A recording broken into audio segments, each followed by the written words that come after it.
Vaheguru, Vaheguru, Vaheguru, Vaheguru, Vaheguru, Vaheguru, Vaheguru,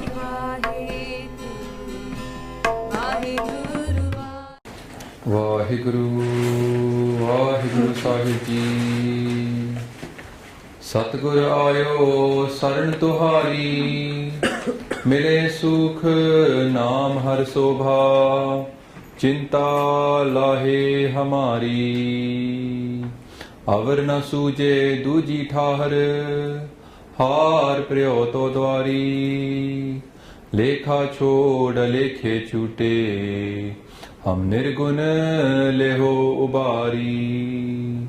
Sad baksand sada mehrwana, sabna de adhari.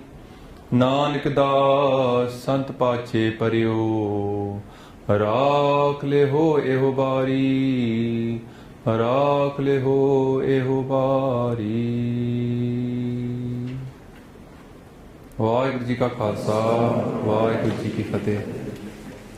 How do we know that the last one about marriage is going to be a full house? Samru Chintaya, explain it to me, what's going on? What did I do in that vow ceremony? Alright. So thank you so much for turning up. Obviously it's great to see so many of you here. Some of you might be here for the first time, that's alright. It's going on online slowly, very slowly unfortunately, because we're too busy going to do talks, but as soon as we finish in the YG course, then we can start putting it online. This is the last one that's going first. This is the last one of the Y-Group course. I'm sure there'll be other events. I think there's one planned in Vaisakhi time, isn't it? Yeah, so there'll be one next month. When the actual Y course is the last time. Yeah, this is it. So the Y-Group course, we did intro and then 13 topics. Yeah, so this is the 13th one. Now, I said to you at the beginning, the idea was we included, it was supposed to be a 12-week course. Then people were like, it was too fresh for them. We had to explain what the course was. So we made the intro one. The first week was too big, so we put a little bit of the first week into the intro. Then we were like, you know what? Everybody keeps talking about a wedding course. You know, last year when there was a whole thing about who should get married in the Gurdwara, who shouldn't, and there was like, you know, police being called and stuff. Then people were suggesting, why don't we make a wedding course? Why don't we make a course that people have to do before they get married? Right? Because everybody gets books their marriage a year in advance. So surely in that year they could go on a 3-month course, yeah? And I was like, we've got this course already, why don't we just put at the end the bit about the wedding? Yeah? And that's why this was put on. And the idea would be, we're just trying our best, it's up to him to make it happen. That Gurdwara would pick this course up and they would say to people, you need to do this course before you can come here to do the Laavan. Because as you know, people have pointed out, very rightly so, we're not allowing Hindus and Muslims to get married in Gurdwara, right? Because obviously it's against the Maryada. But also there's a whole bunch of people getting married in Gurdwara that don't know anything about Sikhi as well, who say they're Sikhs. Surely there should be a minimum level of knowledge required as well. Yeah? Right, the Wagyu course. This is the topics for today. We're going through the Sikh Rehat Maryada. For those that don't know what that means, okay, I'll explain it quickly. Rehat means how you live your life. Yeah? And Maryada it means the two sides of like a river. So it's like you flow in Sikhi, you live your life but within boundary. Yeah? So as a Sikh you've got a lot of freedom within that river. You're going to go fast, slow, you know, zoom around, but you've got to stay within the two boundaries of the river. And that, well, the Maryada is a very small document, 24 pages long, and it covers the Sikh Anand Kaaraj Marriage Act. Notice that it says Anand Kaaraj. The problem with English is a very poor representation of Punjabi. It's not a phonetic language. Punjabi is a phonetic language. So whereas Punjabi's got 4 D's and 4 T's, we don't know which one comes up in Hindi, yeah? So in English. So the word is Karaj. It's a Ka and then Raj, Rara and Jaja. But unfortunately, if you see K-A-R-A-J, you can mispronounce that and say Anand Kaaraj. A lot of people do that mistake, yeah? So it's Anand Kaaraj. Karaj means something which is happening, an act. It's a marriage act. Oh, blissful act, in fact. Anand means bliss. Okay, the questions. Then we're going to go through the Char Lava, and because again it should be double A. It's not. It's lava, and we're going to go through exactly what they mean. And we're going to have a little break. then we'll do some simran and just general questions about whatever you guys want to ask, yeah? Because it's last week of the Waheguru course. So we can go through whatever you like then. Okay, quickly then. Sikh Rehat Maryada. So this Maryada, if you want to find out more about what the Maryada says, obviously we're only going to cover the marriage part. Just go into the YouTube channel, click on Sikh Rehat Maryada, the playlist, and there's 2.5 hours discussion about how a Sikh should live. From little banal topics like how to make prasad, or what is a Sikh, all the way up to how should we bring our kids up, and how should we get married, how should we take a hukumnama. All those things are covered in this 24-page document. So it's quite a small document, but it covers a lot. Yeah. So we talked about it and went through it line by line for about 2.5 hours at Park Avenue, and that katha's on there. So the very first thing is, you'll be surprised to hear, marriage in Sikhi should be without regard to caste, okay, or descent. Yeah. Now why? Because within caste there's also goats. Goats means like different clans. Yeah. So we shouldn't be paying, like, it doesn't matter if someone Chatti Tarkhan, basically, it's what I'm trying to simplify it to. However, nowadays that seems to be the main thing that people think about. And I remember somebody in this very course, yeah, said to me that she was sitting in the audience and she heard somebody else say, it's very annoying when they only have the word sing or call. You can never work out what caste they are. And I was like, damn. Okay. This is the situation of Panth nowadays. No one wants to talk to you unless they work out. And really, it's less sometimes about the child or whoever it is, the adult. It's more about, they know that if they go home and they say, I've met this munda or this kudi, and they say, oh, parents are going to say, what caste is she? Hai ki? Not even caste, they're going to say, Jati hai ki nahi? Tarkhan hai ki nahi? And then suddenly if you say no, bas. Yeah? Some parents are like this. Fact is, in my family there are people like this, yeah? So, but let's face it, yeah? There's no one in this country nowadays that does kheti badi. Masa tode kol garden hai, masa tode garden is koi fulug de.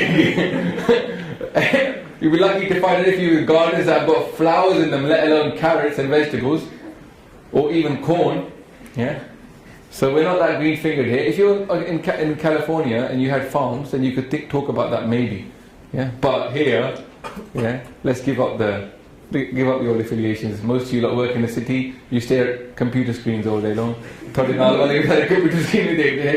Including myself, I stare at computers all day long. All right. So now the adults nowadays corrupt us youth with caste. They give us these biases. There's a video on our channel, okay, about Sikhs and caste, the truth.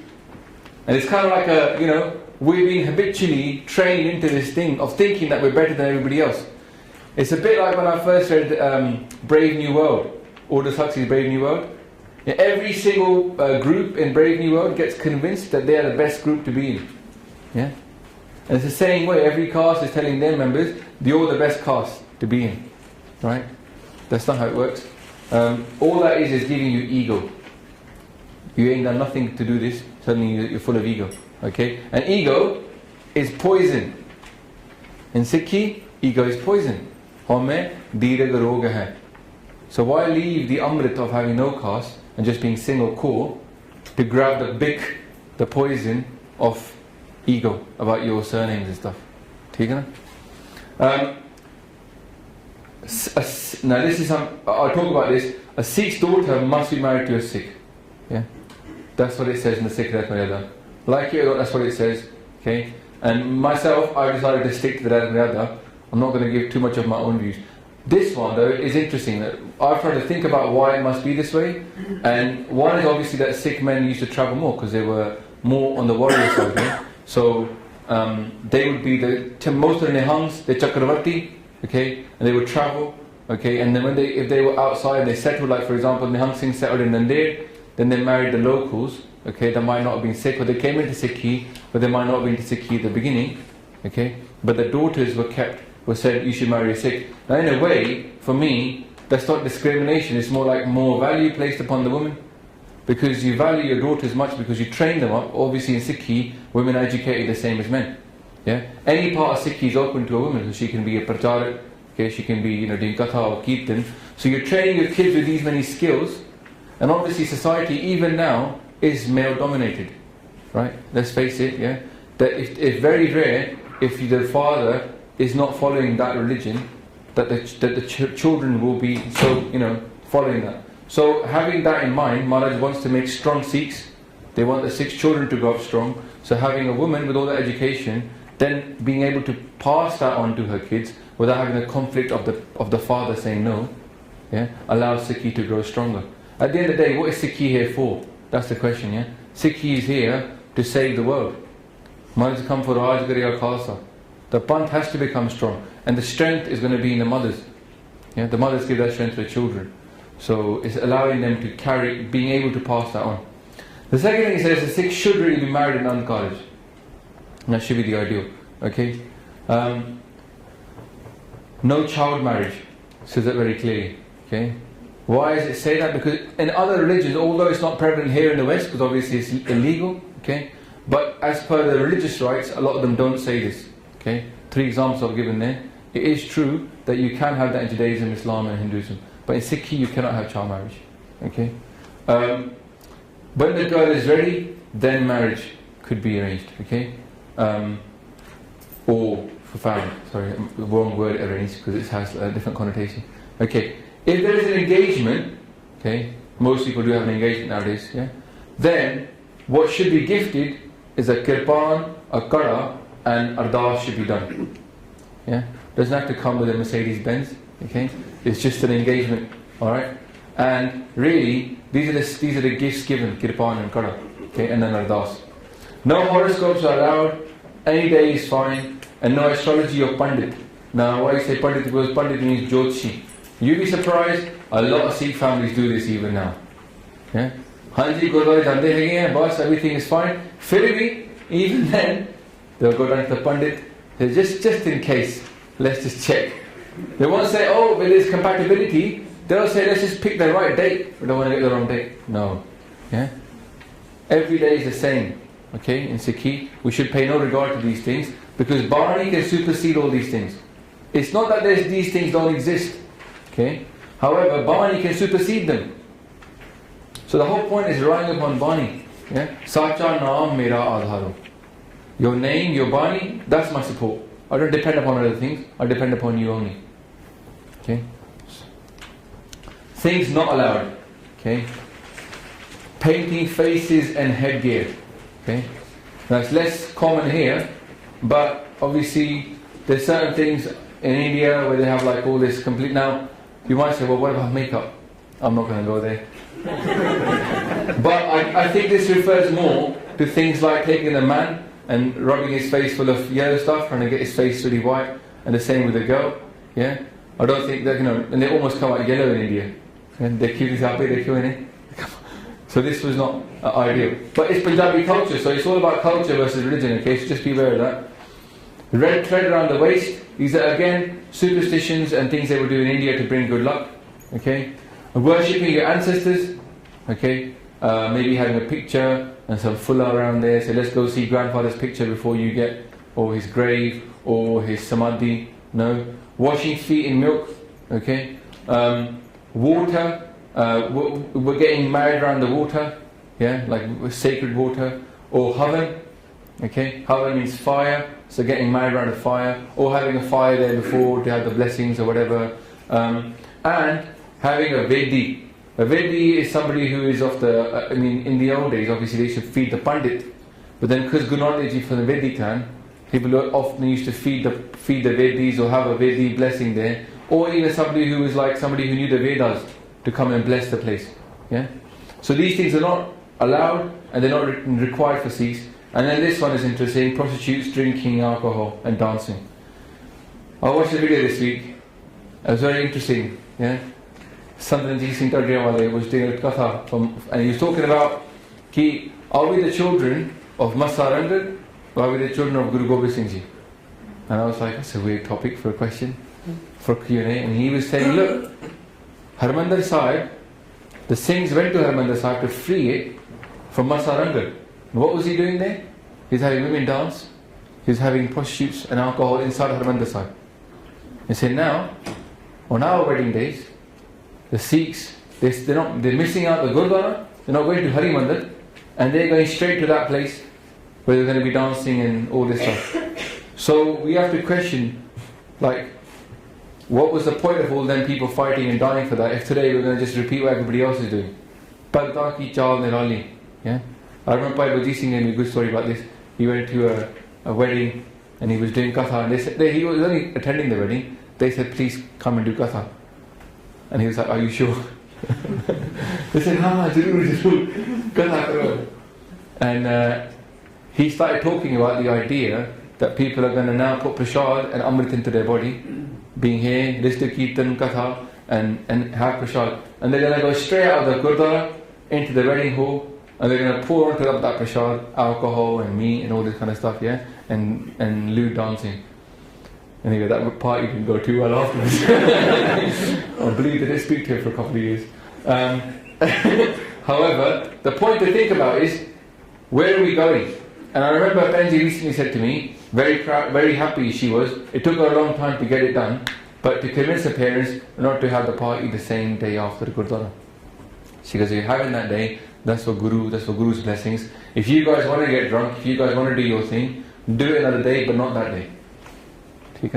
And ideally, obviously, why do that in the first place? You're asking for Guru's blessings and ignoring him completely straight after. Because Maharaj would never condone that. He wouldn't bring Guru Granth Sahib Ji there.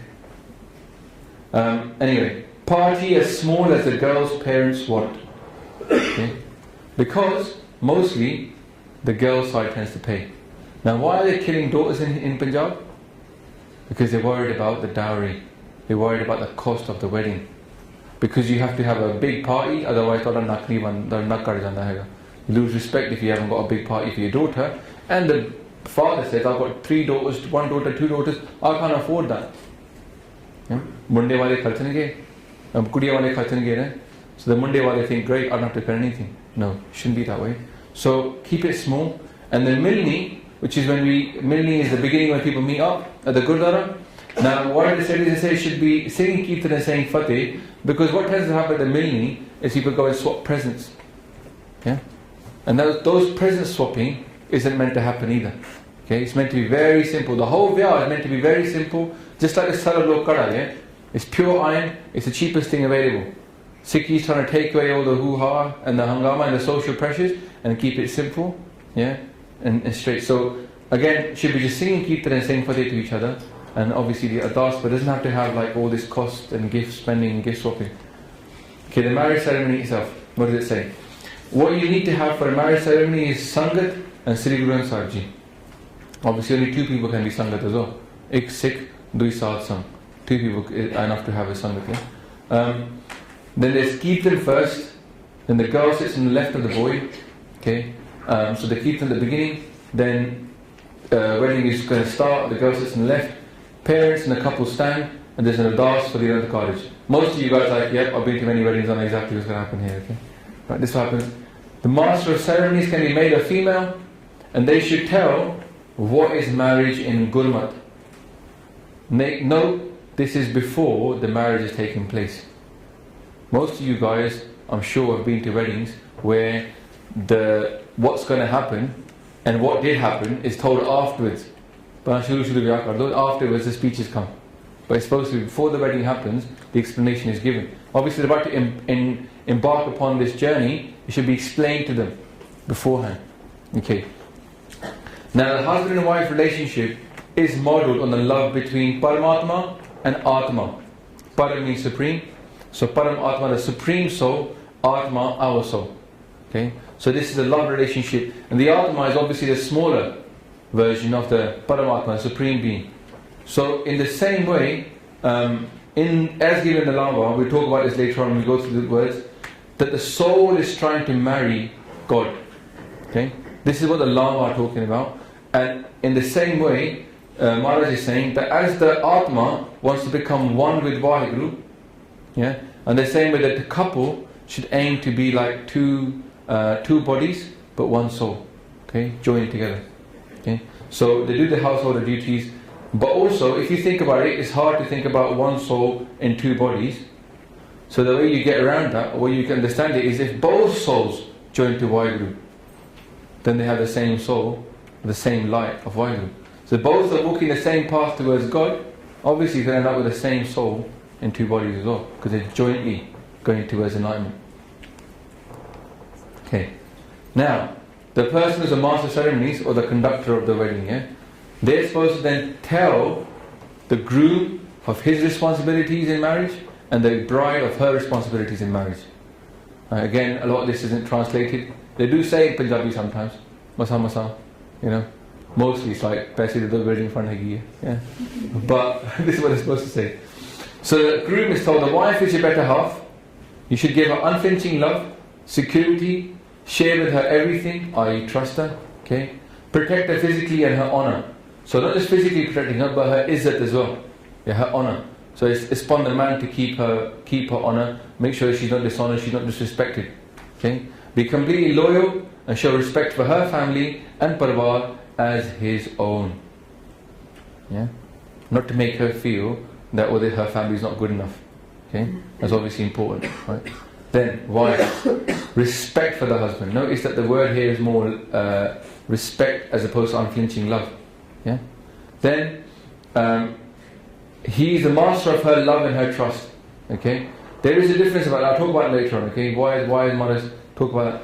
Serve him in joy or sorrow, here or abroad, and respect his family as her own. Again, the same thing comes up. This is two parvars are joining here. So that respect and that love for each other. What they do then is matha take to accept these instructions. Okay, the Guru mat nu man lena, accepting Guru's mat. Okay, and then the palla. Okay, obviously Shabad is I'll talk about later on. But that time the palla of the groom, which is like a scarf around his neck, and one part of that, then the girl's father puts it in the girl's hands. Okay, and the Shabad is sung out at that time, Palle Tende Lagi. And then the couple then stand. Okay, now what it says in the Sikh Rehat Maryada is every marriage is slightly different, but what it says there, you should stand and listen to the lava being read out. So you matha take and you stand up. The whole lama read out, the first lama. Okay, and then you start walking around when the kirtan starts. So what they do is they read out the first lama from the Guru Granth Sahib Ji, and then the kirtani will start singing the same thing they just read out, but now in kirtan. And while the kirtan is going on, okay, then the couple walk around Guru Granth Sahib Ji. Now the girl's on the left, okay, so girl is on, the guy's there, the girl is here, okay, if I'm the Granthi, Maharaj is here, the girl is on that side, the guy's on this side, okay, she's on his left. Oh, no, she's here, he's there, he gets up, he crosses across her, okay, she then follows behind him, and then they go around Maharaj like this. The men should be aware it's not a speed race, the girl's got a big langa on, walk slowly, okay, obviously the kirtan has to go around the whole time, you're supposed to be doing it in time for the kirtan, so you don't end up getting to the beginning and standing there waiting for the kirtan to end. So try and listen to the bit of the lama, maybe get what the Granthi says, play the tune, how long it's going to take to do it. That would be a good little rehearsal. And just time yourself going around so you know roughly what speed you need to walk at. Luckily the girl is holding on to something, she can just go, oi, slow down. Okay? Then the boy leads the girl around Guru Granth Sahib Ji. They finish, the kirtan finishes, they should finish the lav, then they matha take, that they've accepted that lav, and then they matha take and stand back up for the next lav. Now a lot of places they will sit down to listen to lav, they'll matha take and stand up. Personally I don't think that's a big difference, but I do think that standing up is good for one reason, because when they do the ardas, and then only the couple and the parents standing up, the reason they're standing up is because they're the ones doing the ardas, everybody else just sort of spectating at that moment in time. In the same way, when the marriage ceremony is going on, only two people listen to the lama, like, all these people are getting married, just these two, so they stand up and they're at attention, listening to the hukum. Okay, so you can take it that way. Alright? Then it goes on like this. So again, the next law is read out from the Granthi, then the kirtan starts from the kirtanis, and then the boy leads and they go around Maharaj again, stand up at the end, matha take, and then stand back up again. So people always say, why do the boys lead? Now this is not really a question that most people used to ask. until other faiths started to accuse us of not having equality. So you guys haven't got equality because the girl tends to follow the man. Just for that little bit, okay? For that marriage ceremony. Now, here's the question. In Sikhi, women and men are equal, but obviously they're different. Just by the very name. Women are cause, men are sings. Marriage is given, but the names are the same. The spiritual aim of a Sikh is the same. That's why Sikh names are unisex. Sikh first names are unisex. Have you noticed that? Harjeet Singh, Harjeet Kaur. Yeah? Very, very strange thing to explain to other people. Because they will assume, when they meet you, right, Westerners, that your name is a female name or a male name. Then they'll meet somebody else who's called the same name, and it'll throw. They go, huh? What are you called? Yeah. So it is strange for them, but it's not strange for us because our names are unisex. So they are different. Men and women are equal but different. Singh and Kaur. So by the very name, Maharaj has given them that they are equal but different. So in the same way, and psychologically we know that women are different to men as well. Yeah? As they say that famous book, yeah? Where men are from Mars, women are from Venus, yeah? Now, so in that sense, okay, women tend to seek more security and love. As I was explaining, my teacher, he said, keep prem de bhukhe honde hege. Prem, pyar, yeah? So the man's duty here was also said to give love. But the guy is not really bhukha for pyar. They tend to have more ego. Yeah, right. But he's bhukha for respect in the house. So if he's not respected in his house, if he's like, then he feels good that I can't live here. Mere ko main to nahi reh janda. Yeah. So in that sense, it's just about learning what each side wants and understanding them, and just trying to manage it with each other. Okay. Now the other thing is, it's around a circular point. Now mathematically, if you have to go around the same one point, Guru Granth Sahib Ji here, right?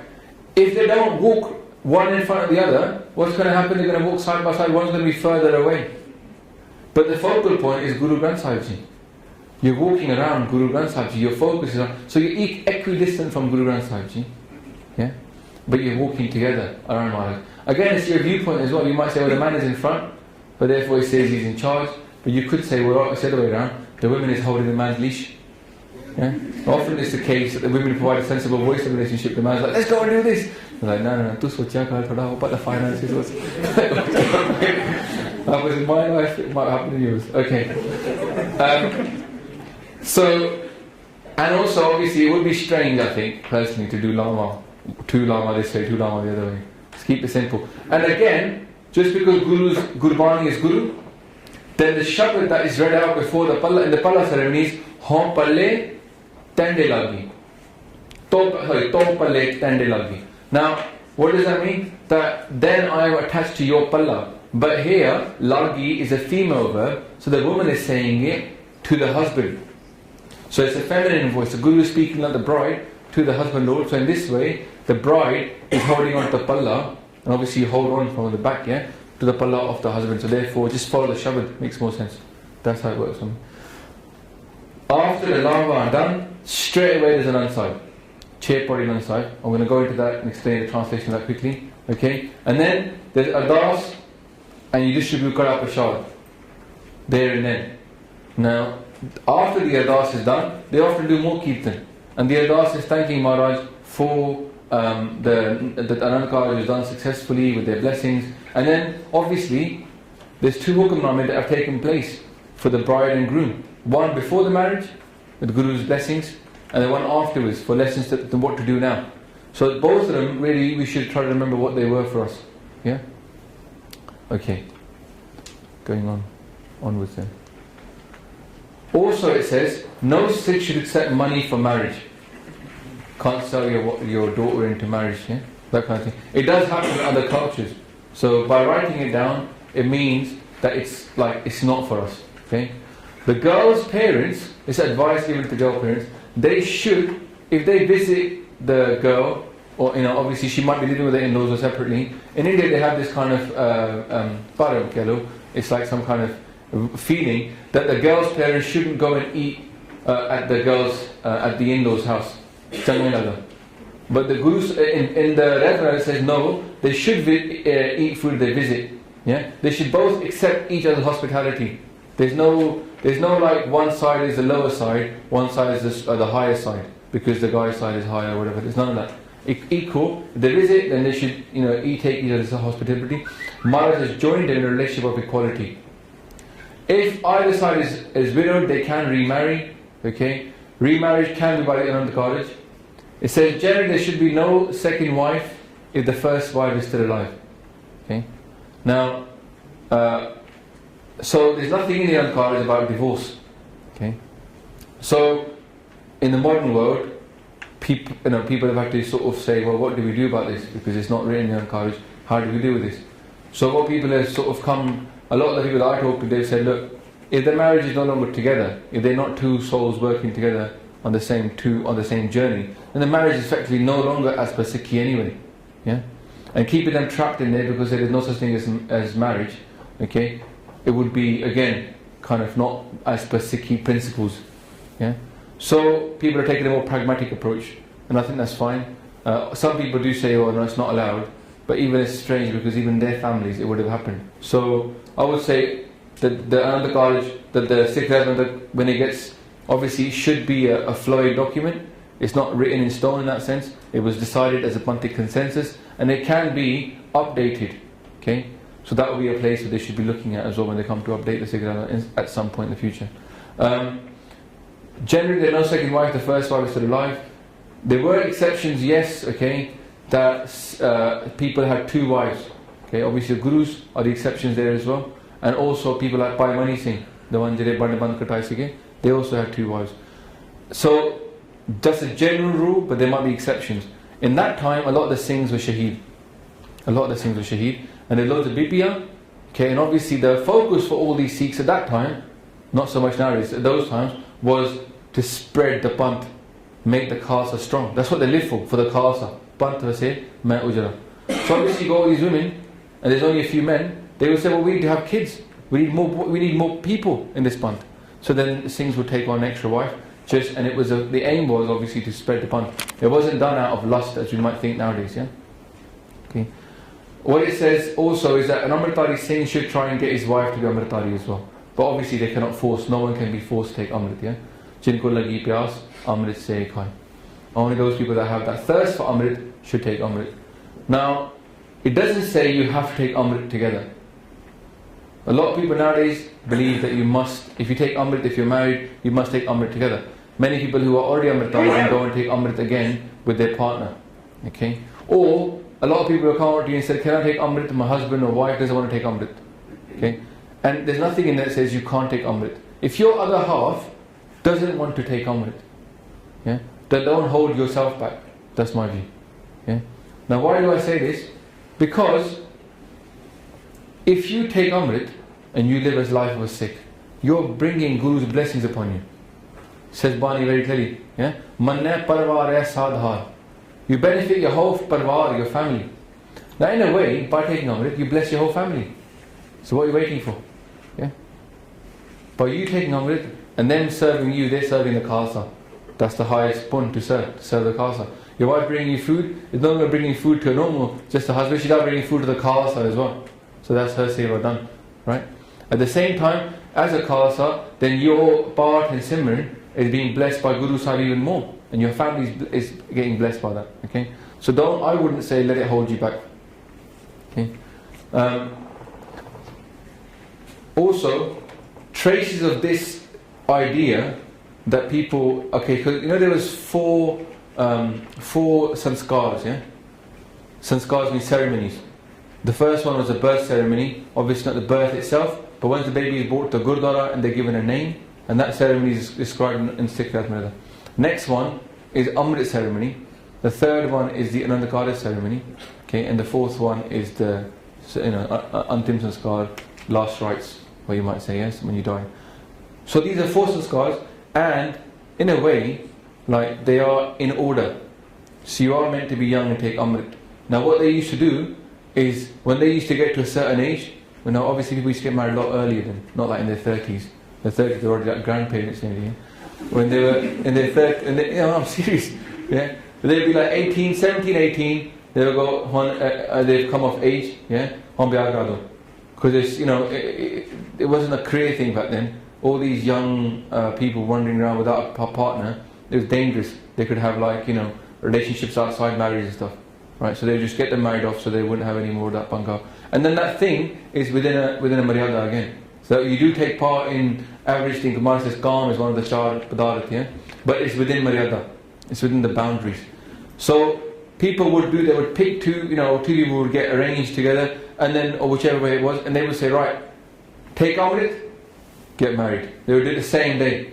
Amrit, or maybe the next day. So Amrit one day, ceremony one day, and then straight on go on to. So people tended to be Amritari before they got married. And that's why you see nowadays the remnants in the Sikh ceremonies nowadays, because what happens is the guy tends to grow a beard, put a pug on, and have a big kirpan. Who does that? The Khalsa. Yeah? So the remnants of that still remain now, where people tend to look like the Khalsa when they get married, because they were tended to get married, take Amrit first, and then get married. Amrit nowadays, a lot of us shy away from it so much that we think it's like unheard of for anyone to take Amrit. It was very common back then. Most Sikhs took Amrit. Okay? Just was like the normal thing to do. When you got to a certain age, this whole trim beards and cut beards and money, this didn't used to exist 100 years ago. Every Sikh, no matter if they were religious or not religious, they all had turbans and beards. It just was the way that we were. Okay? Alright. So Laavan part, we're going to go into that now. Now they're written by Guru Ram Das Ji. Yeah? Mahalla Chautha.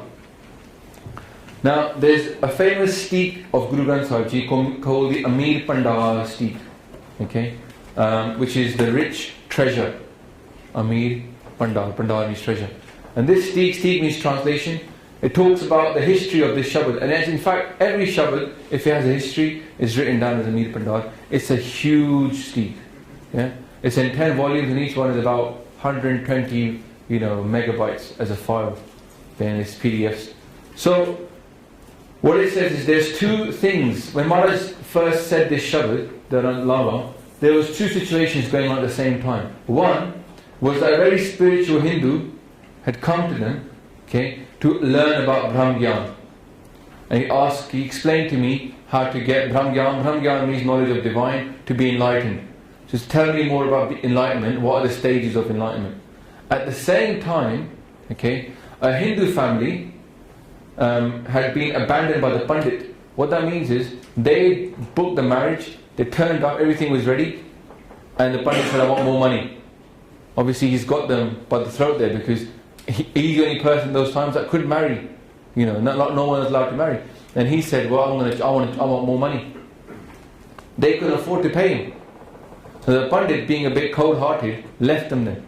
Said, I'm not going to do it then. Yeah. These people were there, they were very upset, everybody's together but they can't get married.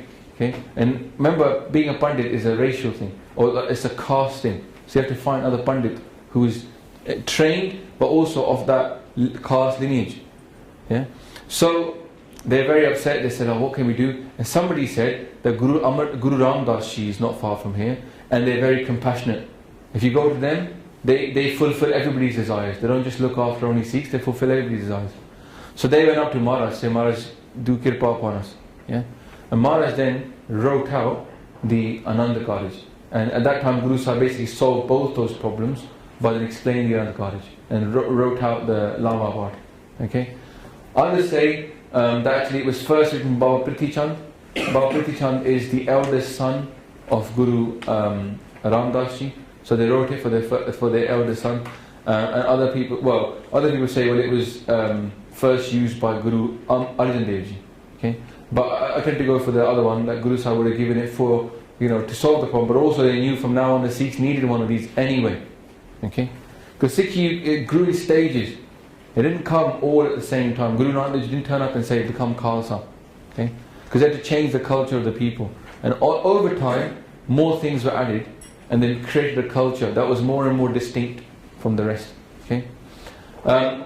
Now, Guru Nanak Dev Ji Maharaj, Mahalla Pehla, that's what M1 means, yeah? Mahalla Pehla. Because in Guru Granth Sahib Ji comes up as M and then 1 in Punjabi.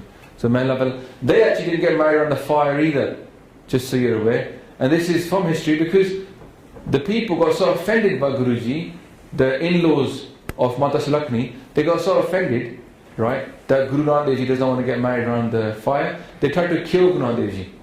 They tried to drop a wall onto him. Firstly, he wouldn't listen to the Jyotishi, on the right day of the week or the right day of whatever. Secondly, they wouldn't get married around the fire.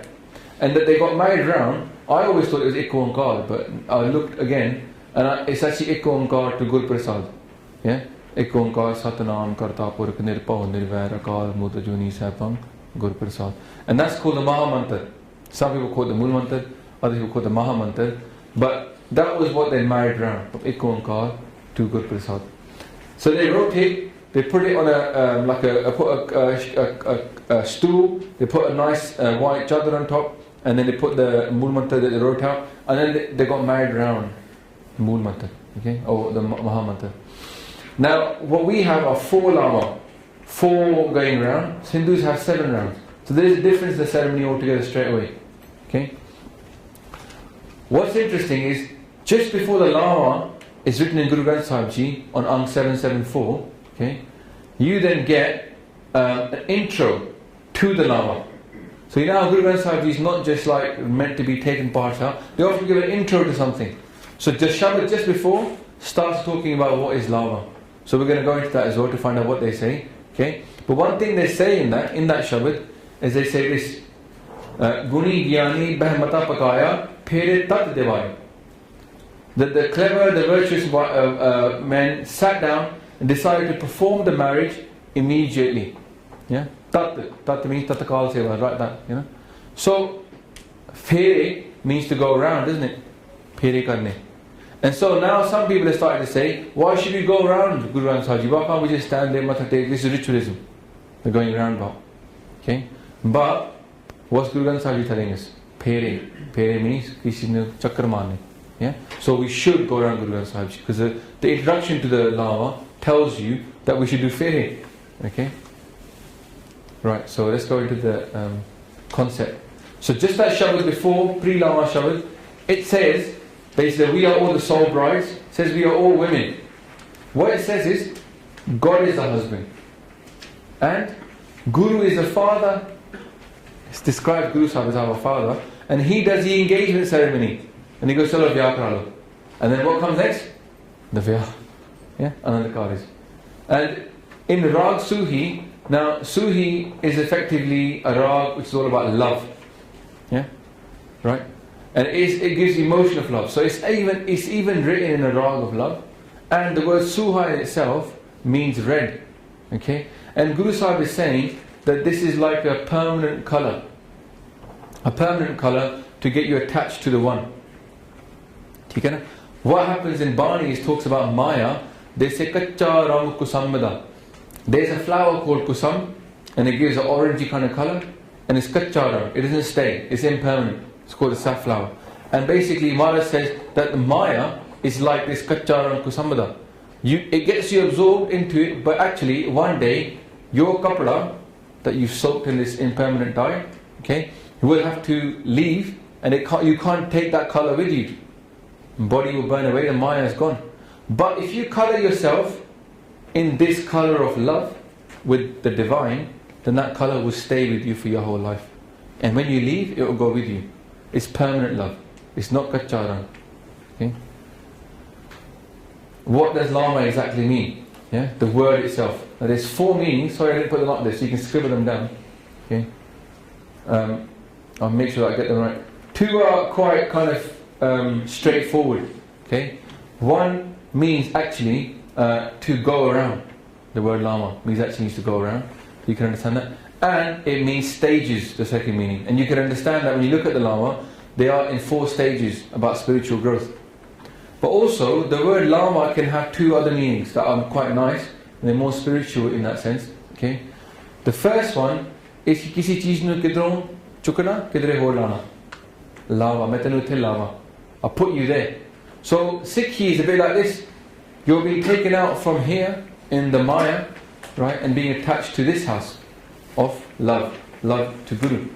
But in the same way, the bride is going to the same thing. She's been taken out. In those days, obviously, it was like that. She's been taken out from her parents, okay, and now she's being put into the other house, Peke Deka. Yeah, sorry, Sore Deka. So here, what you're it is effectively like yeah, so that's one meaning of that. And obviously the main message for us is spiritually we're now being taken out of the world and placed upon this path, because Laavan are those stages of Brahm Gyan, how to get supreme enlightenment. If that is our focus, if we take that oath around Guru Granth Sahib Ji that want to make this path of enlightenment our focus, then let's follow it. Okay? But another meaning of the word Laavan, the fourth kind of spiritual meaning, is like a rope of love. Pyar di rassi, pyar da gand. Yeah? So it's like a lasso of love. In a way, it works both on the mundane level and the spiritual level, because the bride is now holding on the palla of the groom, and she says, now you're trapped in my love. Yeah? You're staying in here and we are attached by this string of love. Okay? But at the same time, okay, you can see it that you are now going around Guru Granth Sahib Ji and tying a bond of love with Guru. Okay, I'm attached to you. And in that way in Bani it says ki band paaye mere Satguru pure mera Satguru pura hoi sarv kalyan. That now I've tied a knot, I've tied myself to my Guru, to my perfect Guru, and now I'm in bliss. So effectively Sikhi is about bandhan. Guru Sahib is called bandhan tod. He destroys our bonds to Maya, but he's placing us into bondage as well. And the word bandhan is very simple. He's placing us into slavery. Yeah? Bandhan, it means to be a slave to Guru. Yeah? A das of the Guru. So you are now trapped, you're trapping him. You're now trapped to me, and I'm now trapped to you. Okay? Tum nahi toro, to hum nahi tore. If you don't break this bond, I won't break it either. Okay? That's what we're saying to our Guru. So it's very deep, very nice, the word Laavan in itself. Because Mother Guru said Fere, but they chose this word Laavan. Okay. The concept of marriage, again there's a shabad, it's by Guru Amar Das Ji, and Mara says this, ki stan per ehna akhiye, behan ikatthe hoye, ek jod doi murti, tan per kahiye, soye. So they say, don't say those people who are married. Tan means here is the I think it's the bride here, isn't it? Tan per. Per is the husband, and Tan is the wife. So Mara is saying, don't call them husband and wife, who merely sit together. Ben ikatthe hoye. But those people that have ek jod, doi murti, one light but two forms, then they are the true husband and wife. Okay? So the vichar must be the same. Because what does that mean? One light, one soul. For us, that means the vichar, the thinking, the kind of focus of our life. Vichar means our level of thinking. So really what you want to do is match people who are similar in thinking. Yeah? Because even focus, they might not be similar in sort of the aspirations, worldly aspirations, but really deep down they have a similar kind of outlook upon life. Okay? And then there can be love and there can be faith. And they walk together, or they walk together around Guruji, walk together towards Vaheguru on these 4 stages. How long have we got before this? It's 35 past, is it 10 to? Okay, alright, we should be able to get through this. Usual ceremony then. So we said it kind of been referred to already, but usual ceremony tends to be a bit more like this. The religious part, the Rehat Maryada part, I read out to you already. That's the kind of on document what must be. Tends to be more like this. Okay? Here the milli, okay, they get together and then they have a ardas, swapping of presents, which we should really do, but then they have this thing, hug ceremony, yeah? So people go, and then it's kind of like you have to try to pick the other person up. It's kind of a funny thing. Anyway, that's just Punjabi culture. I don't think the Goli Sikhs do that one, but I'm not sure. Pre-ardas, the shabdas that I read out, they're not in the Anand Kaaraj ceremony, but these are shabdas that tend to be read out, okay? Which is this, Kita loriye kam, so har pe akhiye. So as you're walking in, and before the bridegroom and the parents stand up and do the ardas, before that they do the shabad, which is Ki now Maharaj, Kita loriye kam. What's that mean? Ki ek kam karna, there's something to be done which is very important, very, very urgent. So, who should I ask for help in this? So har pe akhiye. I give it to God. Onu keh raha hu, tusi kar lo. The concept is that when a Sikh says, I've got something important that needs to be done, A Sikh doesn't say, Maharaj, I'll do it myself. He says, Maharaj, you do it. If you do it, you'll do it better at the job than I will do it. We still work hard, but we give it to Maharaj. So har pe akhiye. Yeah? And Maharaj says, Karaj de sawal. He will make it work. He will make it beautiful. So do this. Then there's ardas for the family only, the hukumnama, the palla ceremony, to palle tande lagi, the shabad that's read out. And that will come. Lava, the 4 rounds, alongside Cheporiya. And what comes after? Kirtan. Yeah? Kirtan is Vyah hua mera babula. There's translation coming in a minute. Puri asaji mansa mere ram. Another celebration shabad. Why have I put it down in these slides? Some of you guys aren't married yet, and you're wondering now, what is the ceremony going to be like? This will be the slide to refer back to, so you can tick off. Okay? And you might want to put this in your. Nowadays, a lot of people got Gauri and other people coming to the Western people coming to the Gurdwara that aren't Sikhs. So this is a ceremony. You can put this into your wedding cards or whatever. So they have it there, and they know what's going to be read out. You can put translations in. Okay. After the kirtan is done, then another sangat ardas. Everybody gets up and does ardas. Okay. There's a hukumnama. Okay. Then there's speeches. Most of the time you get a Gurdwara building fund speech. Okay. Why is that? Because all of you guys have come from all parts of the country. You've all got money in your pocket because you're going to go to this party afterwards. So now they're thinking this is the right time to fleece you lot. Yeah? You come or like plucked chickens ready to be, you're trapped. You can't go anywhere. You're staying there. Yeah. So that's their time. They won't turn up and tell you let me explain to you the concept, the spiritual concept of marriage that much. Yeah. They don't tend to explain lava. This is the real shame. This is the time to educate people. This is the real time to explain to people. I tried to do this one at a friend's marriage, explain the spiritual meaning of the lama, and I was told, please can you hurry up? Shame. The Gurdwara use the same example. They go, you know what, if we try to explain to them the spiritual meaning, they tell us to hurry up, we haven't got time, we've got to get to marriage, because normally, Punjabi style, we're all late. Okay? However, they never fail to mention the building fund. They might fail to mention the meaning of the spiritual meanings, but they will never fail to mention any appeals of what's going on at the moment. Okay. Then you get langar, and nowadays, unfortunately, a big party afterwards. And then they go to the bride's house to get her stuff. She leaves the house. She, in today's modern world, she may not only be living at home anyway. But they'll still go to her house. She will have a dory, off she goes. Or she's not even living there. But still, it's just the culture and the tradition, okay? People do it. Usual ceremony. I didn't say the Sikh ceremony, the usual ceremony.